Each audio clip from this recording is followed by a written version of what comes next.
নমস্কার সকলকে। আজকের যে ভিডিওটি শেয়ার করছি সেটি হলো পটল চিংড়ি বাটা। এই পটল চিংড়ির বাটা বানানোর জন্য নিয়ে নেব পটলগুলোর খোসা হালকা করে চেঁচে নেব আর ভালো করে ধুয়ে জল দিয়ে সেদ্ধ হতে দেব।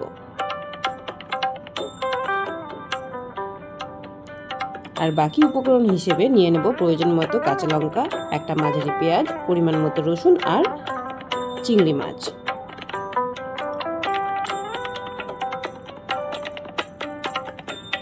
পটলগুলো সেদ্ধ করা হয়ে গেলে পটল চিংড়ি মিক্সারে দিয়ে পেস্ট বানিয়ে নিতে হবে।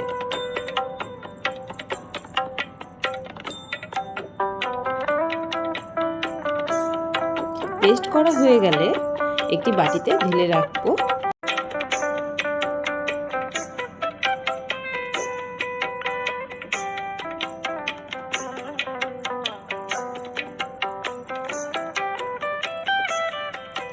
কড়াই গরম হয়ে গেলে তাতে দিয়ে দেবো সর্ষের তেল।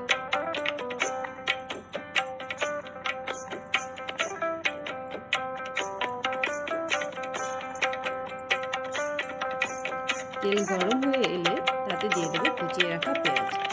এই কুচনো পেঁয়াজ ভালো করে ভেজে নিতে হবে।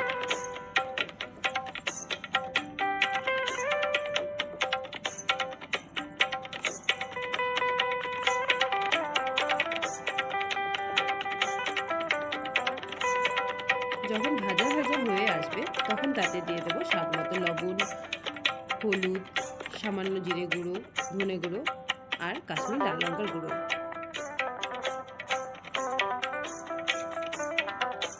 আবারও ভালো মতো নেড়ে চেড়ে নেব প্রায় 2 মিনিটের মতন।